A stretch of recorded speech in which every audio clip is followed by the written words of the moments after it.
Bom, boa noite. Primeiro eu vou apresentar a Rosa. Chegou mais gente. Vou pegar aqui.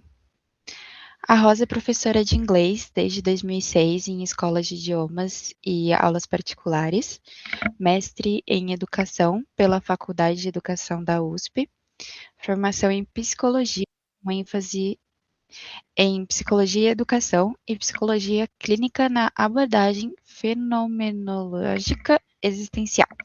Participa do grupo de estudos LIEP-USP sobre Marx e Vygotsky e do grupo GIC, Grupo Interinstitucional Queixa Escolar. Sócia efetiva da Abralim, Associação Brasileira de Linguística, pesquisadora com interesse nos seguintes temas, com enfoque na teoria histórico-cultural, a saber, psicologia escolar, queixas escolares, produção escrita em inglês frente à inteligência artificial generativa, uso da inteligência artificial na educação e ensino-aprendizagem de línguas. Rosa, agora é com você. Muito obrigada por ter vindo. Agradeço a você. Thank you. My presentation will be in English. Everything is set up in English, so okay, I hope that's good, right? For everyone. Okay, so thank you for having me here. This is a great opportunity to share some of my studies, things that I have been doing for quite some time now. And I am, as Marcela said, I am a school psychologist. And I study too at a Faculdade de Cultura Inglesa. I study there. I'm on my third semester, but I'll get there. Time is fast, right? And and I am really enjoying it. I think that learning is very important, and we are always learning, So I would like to share my screen. Let me share my screen here. One sec. I think I'm sharing now. Right?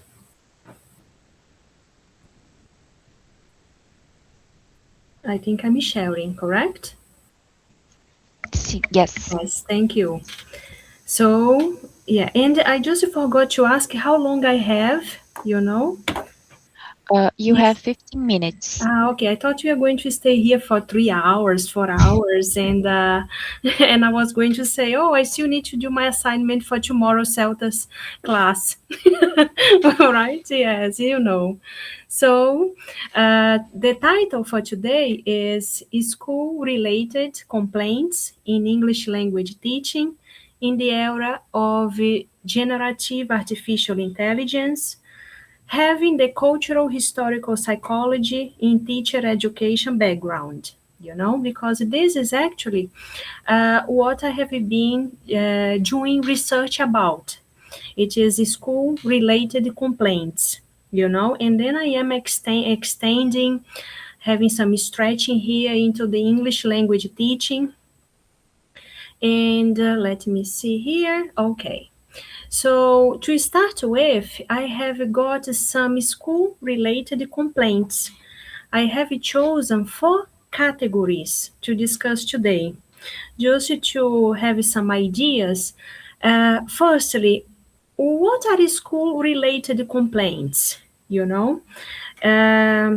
If you know, because it's easy to guess, right? Like, oh, teachers are complaining about things going on at school, and school coordinators and students. But what is actually going on in the era we are living today? That is dominated by artificial intelligence.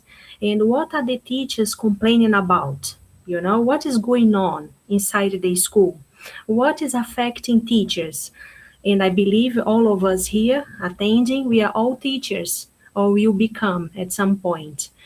Then I have selected here some ideas for our discussion today. Here we have academic integrity. Academic integrity is related to how familiar students are regarding artificial intelligence. If they are just copying and paste, how satisfied or not satisfied teachers are at receiving their assignments, homework, correction.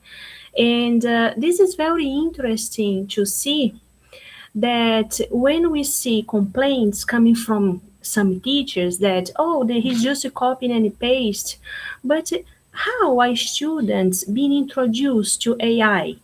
If you see the school curriculum, are there any specific subjects for students to get familiar with? And this is interesting to see, because in general, it's very easy for us to blame, to blame either the school or the teachers or the students, or and say that students are lazy, that it is easy to copy and paste. But if they are not familiar with actually what to do, we, as a human being, we tend to get the easiest part. We especially younger ones, if they are not mentored, if they are not instructed on what to do, So this is a common school complaint. Another point to discuss briefly today is about learning quality. And we can see teachers saying that, students are not learning the way they get information, sometimes without questioning, and some biased information from online sources. But the point is, what is available? What is being taught?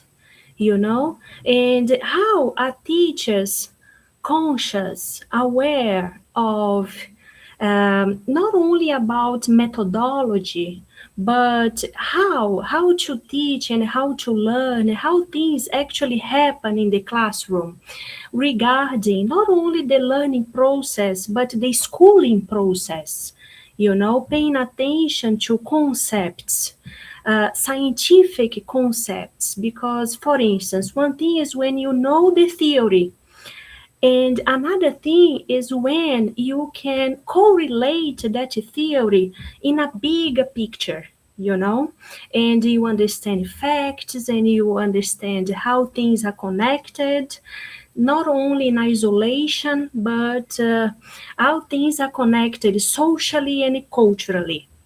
So the point is, who is to blame and who is not to blame? And the fact is, what can we do, to help the situation? In case you are at school, you are dealing with this kind of situation, and you feel that, oh, my students are not really learning. I know that they copy everything. And the point is, what kind of authentic material, what kind of instructions are they getting from the school, from home, from teachers, because today being here is an opportunity to actually have some seeds in our minds to think about it, reflect, no, because not that I'm a psychologist, I know more, or no, it is to think, to reflect on things.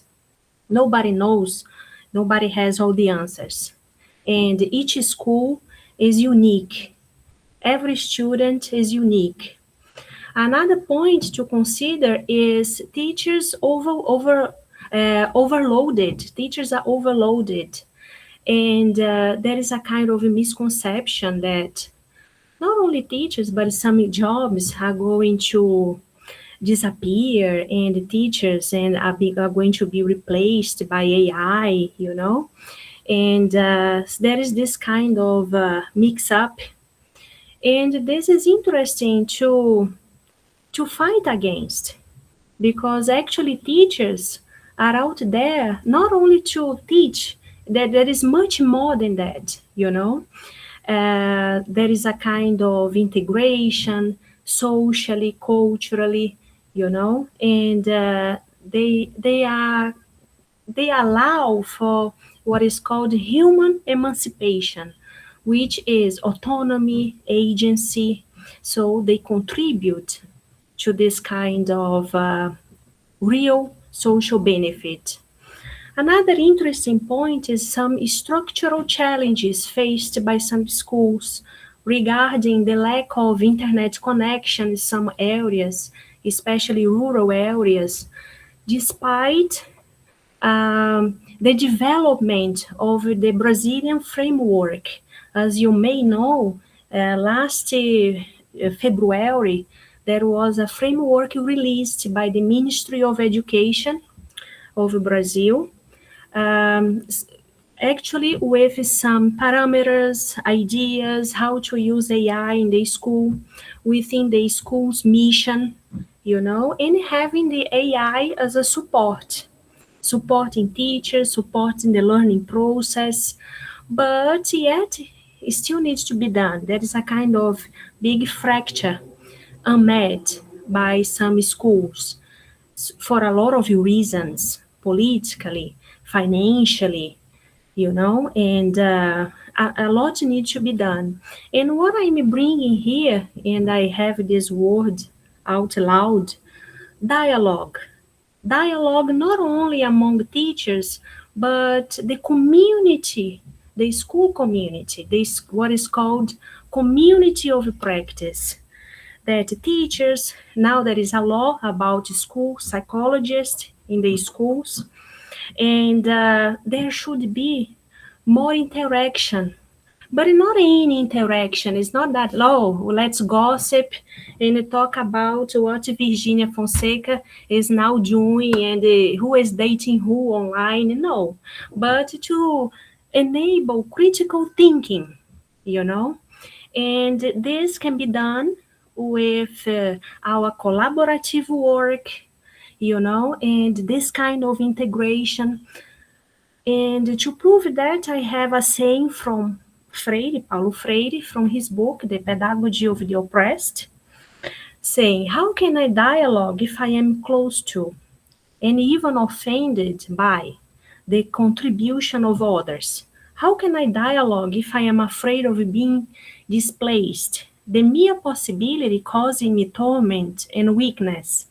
Self-sufficiency is incompatible with dialogue, which means that we depend on each other's knowledge, contribution to improve.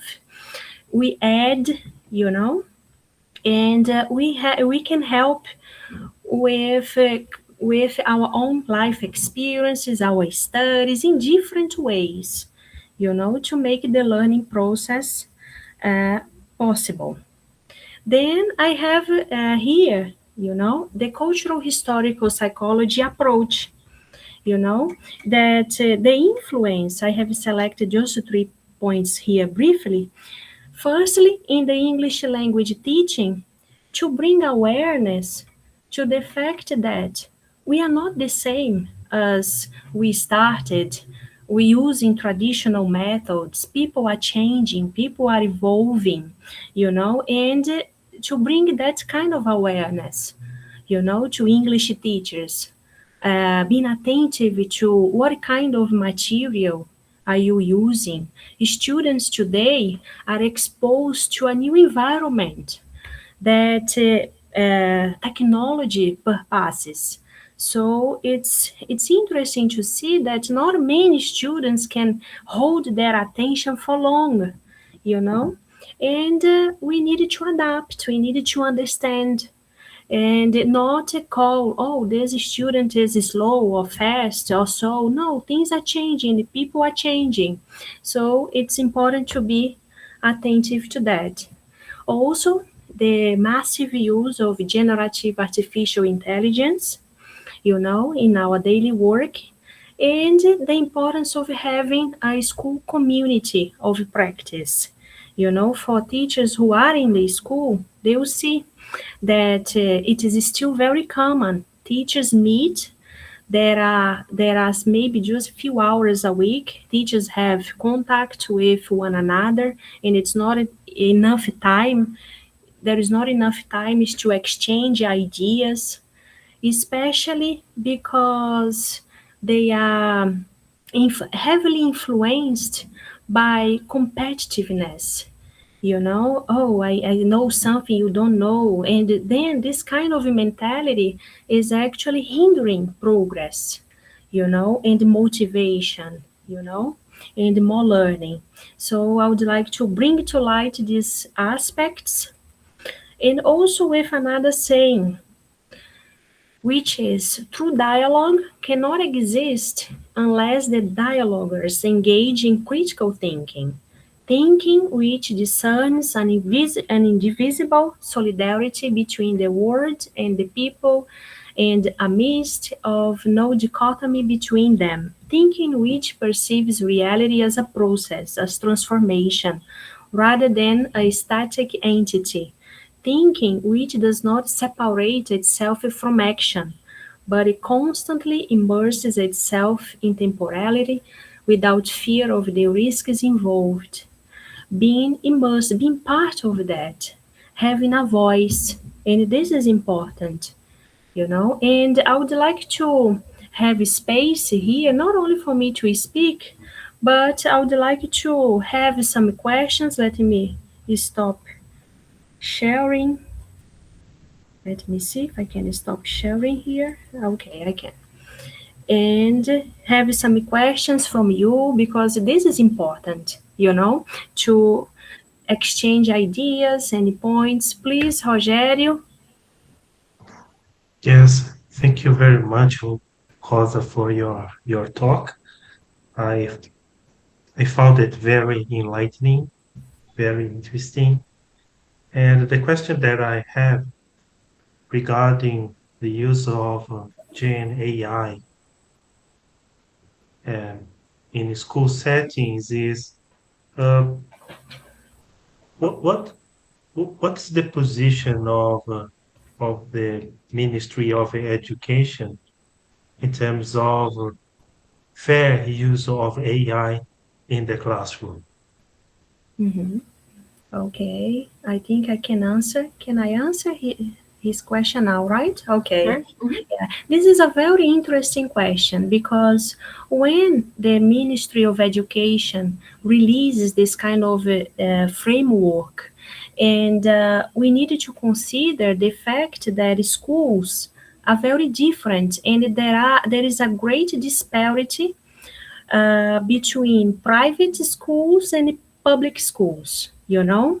While some private or elite private schools have subjects that study AI more appropriately, you know, on the other side, you have public schools, they have no access to the internet at home, neither there is no connection at all. Sometimes they have to share devices, you know, with their parents, caregivers, and which makes it more difficult. And they are in a kind of a bubble, you know, they live in a kind of a bubble, you know. So we have this segregation, you know, in terms of education. So when they release this kind of a framework, we always see who comes to benefit from it more openly, you know.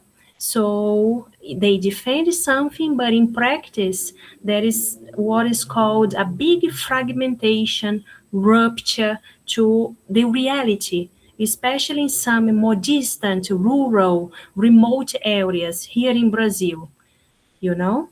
And I can see from lots of researchers going on regarding some educational psychology that they have a psychologist dealing with 10, 20 schools weekly. And it's difficult to keep track of what is actually who needs what kind of help. Do you understand? So we see that when they say on that framework that they want equity, in practice, this is still too far, you know, and we know that, you know. So this is a very interesting point to consider, you know. The inequality is very high.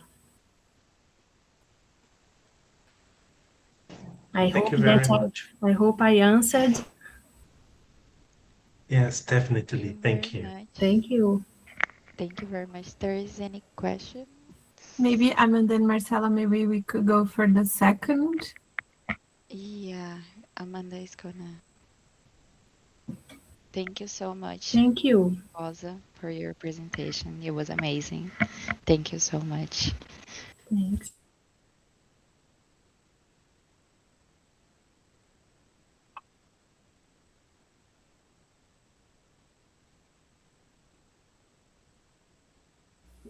So sorry, guys. Eu vou ler agora a biodata do Rogério.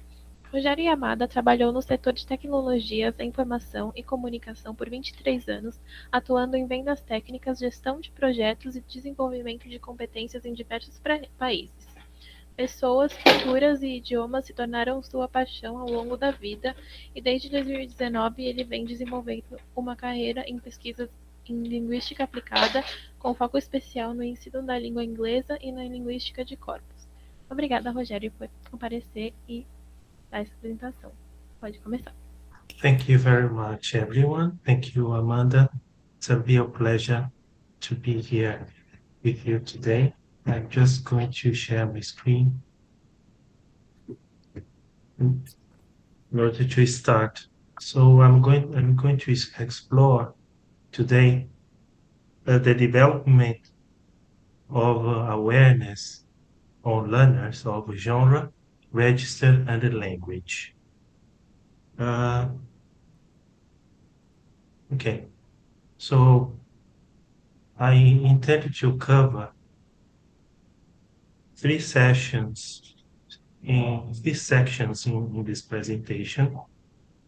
First, I'm going to have a look at the BNCC goals towards English teaching. Then we are going to take a look at a systemic functional view of the language, and then how language teaching can, benefit from this language in use perspective. So regarding what BNCC defines as goals for English teaching, there is a special focus in English as a lingua franca, which is a social political perspective of language.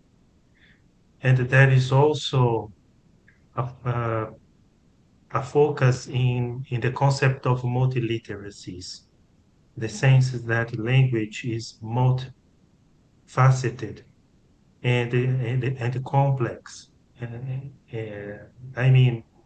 Language for a real social practice, and the regulation welcomes a stance towards different forms of language expression, a free range of language expression, not biased by imperialist views of language, of stereotypes of native speakers, and so on. So BNCC defines 5 organizing principles, which are speaking, reading, writing, the skills, right?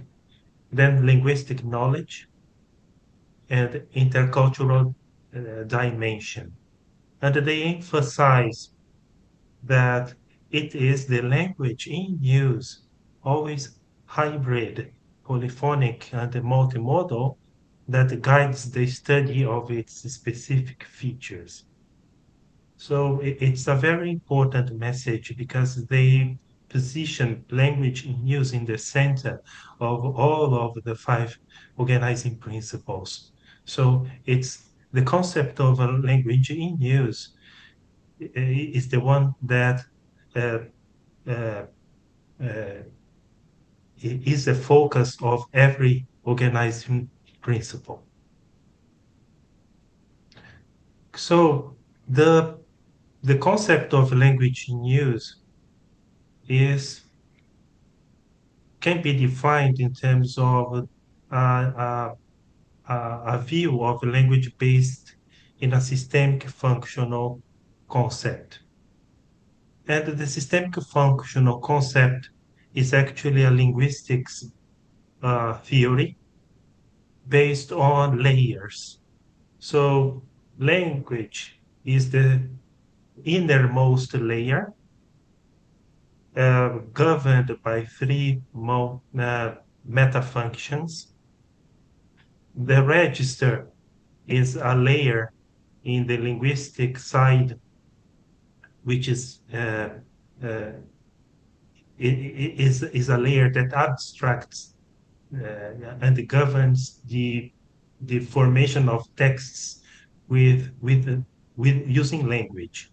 And the genre is the social layer of the system. Yes. So we're going to take a look at it in more details now. So the notion of language in use from the perspective of language teaching, learning, can be related to systemic functional linguistics. And that means three layers. The first is that culture shapes genres that the community uses. So it's the choices in terms of social practices that shapes genres. In turn, genres shape registers in order to carry out meaning. And registers, in its turn, select linguistic resources needed to realize those meanings. So systemic functional linguistics is often referred to a grammar of choices. It's a grammar of meanings. Because by making choices, people shift the meaning in their expression. Now, taking a look at each of the individual layers, when we say that culture shapes genre, it means that social practices uh, formations of texts or formation of registers, better said, that are named genres. And this concept of genre is different from the simple notion of a text type, right? This is the concept the under the theory of systemic functional linguistics. It means that it's socially oriented, it's organized in stages. I mean, a social practice is composed of several stages. Introductory, and then in the middle, and then concluding ones. And genres are designed to achieve particular social purposes. So examples are narratives, explanations, arguments, procedures, trials, lessons, meetings, conferences, ceremonies, football matches, conversations, and everything that is related to a particular social practice. Now, in turn, genre organizes register. So genres determine the overall structure of text, but it depends on a set of registers in order to produce actually text. And each register is composed of three components: field, tenor, and mode. Field is what is it tells us what the message is, what's going on. Tenor involves the social relationships in that communication. Is that hierarchical or peer-to-peer or expert to non-experts, etc. And mode is how language is being used. Is it spoken, written to be spoken? Is it interactive, monologic? So genre gives the purpose, but the register does the job. Yeah?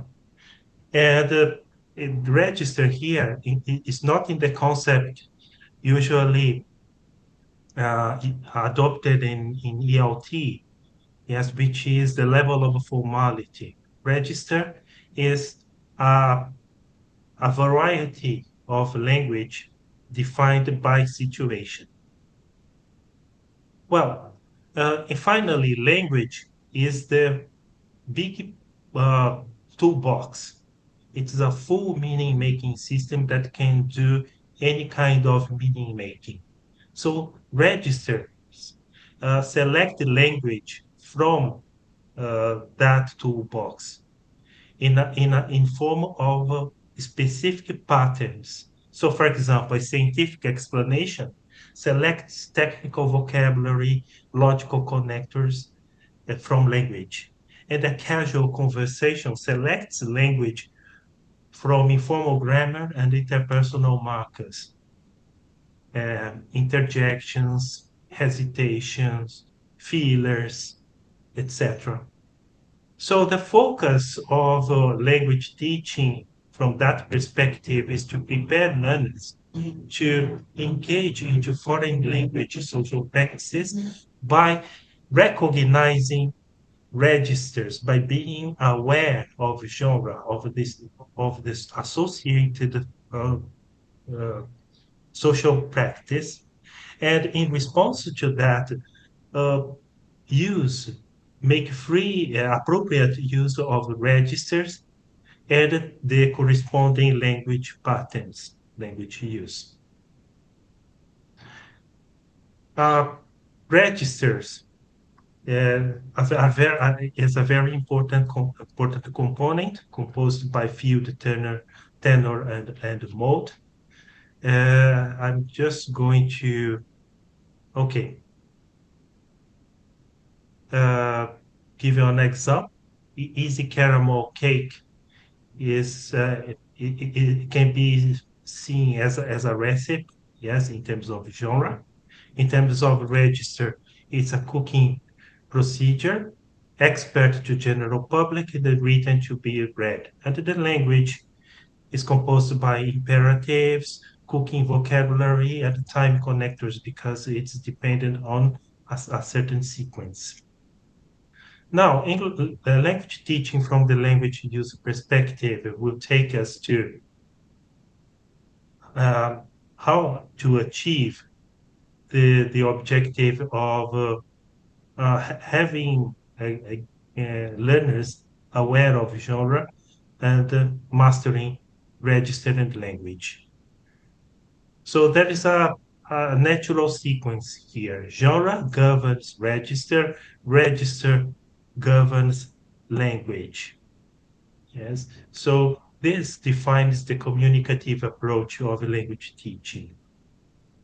This is opposed to language teaching language by the sake of language itself. Here are the two approaches. We are focusing on the communicative one, but there is an analytical one as well. And how can we explore genres with AI? Yes, as tools for us to explore. So let's take a look at three genres. Yes, Amanda? I'm sorry, Rogério, we have only 2 minutes left. I think it's time for questions. Is that okay? Okay. No problems. Maybe Rogério and Amanda and everyone, maybe we could allow Rogério just to finish his, thought, because I think now we're getting to the good part. Sorry. Yes, of the presentation. I'm going to do it very quickly. Sorry for the delay. Yeah, Don't worry. Genres, English teaching class, business meeting, and a mass. We can use this prompt to explore English teaching class, for example. So there are several registers involved, and it can be expressed in a rather complex table with the register, the components, field, turnover mode, and the language samples. So if we want, for example, to teach students the registers involved in a class, in an English teaching class, we have teacher explanation, question and answer, student discussion, classroom management, and so on. You see that each of them is a register. Now, if we take a look at the business meeting, for example, there is a register for opening, agenda setting, register for reporting, register for informing, clarifying, for discussion and argumentation, negotiation, decision making, and problem solving. So, for example, for learners in need of participating in business meetings, the teacher can prepare a set of lessons, one for each of those registers, and by the end of a set of lessons, the student, the learner, can be fully capable of participating effectively in this social practice, which is a business meeting. And finally, we can teach them a mass, which is a religious ceremony. So here are the registers: opening, welcome, scripture reading, psalm response, gospel. There is the sermon here, and then the purpose of a sermon, etc. Hymns to be sung. You can choose a hymn and teach the language that is in there. So by the end of some lessons, students can be fully, capable, yes, of participating in a real mass in English language. But yes, I think that's pretty much the core of what I wanted to present. I don't want to take too much longer from you. Thank you very much. Do we have any questions for Rogério? I do.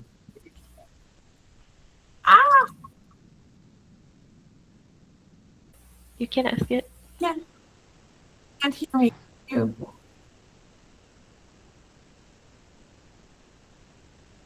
Can you hear me? Yes, now we can. Yes. Sorry. Now, yes. I think, Rogério, the part that interests me. Oh my God.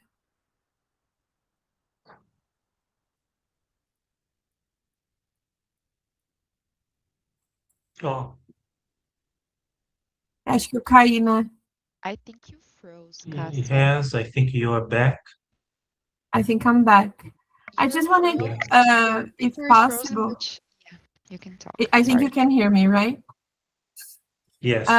If possible, if you could tell us about the quality of the produced genre by the AI, because this is something that intrigues me. Yes, I got in touch with that as an experiment for the discipline that I'm teaching, and actually I found it quite realistic. If we take, for example, happy hour conversation, that is a genre that we know everybody knows very well. So there is gossip, there is comments about small talk and everything. So we can recognize that those are really registers that are involved in happy hour conversation. Yes. So I think that yes, AI is a very good starting point for a brainstorm for a lesson preparation involving uh, authentic genres, you know. So I think that it's really much good in terms of quality. Because this reminds me of something that I think every time that you teach and you're teaching students from a different context, it's hard, right? Like, let's suppose you're teaching a legal English course. I'm not a lawyer. I have very little contact with lawyers. So how do I know the kind of language that they expect me to produce, you know? And in a way, I think this is interesting. Of course that it's not the same, right? But I think both Rosa's presentation and Rogério's presentation, they are not exactly about AI. It's more like a a tangent, right? What we can do with AI, or what are the effects of AI.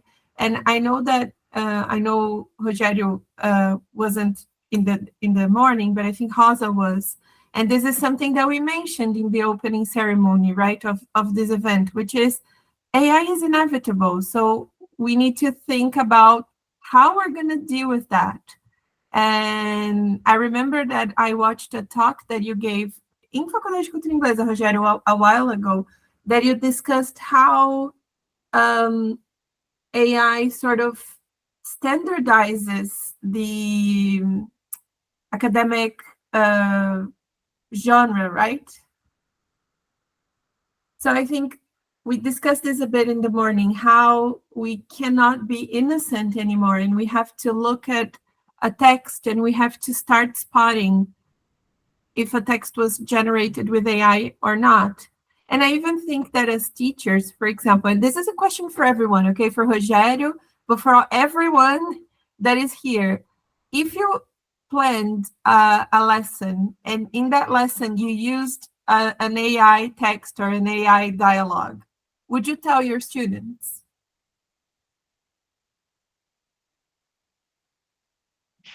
Yes, I would. Me too. Because that language is artificial. AI reproduces their training, but they didn't live any real experience to talk about anything. So I would tell them that it looks like conversation, but it's not. But students have to be aware that it is a good, because it's produced by conversations and texts that exist. So there is quality there. However, it's not something that a human being probably has said with that combination. This is a very interesting topic. Does anyone else have any questions for Rogério or for Rosa?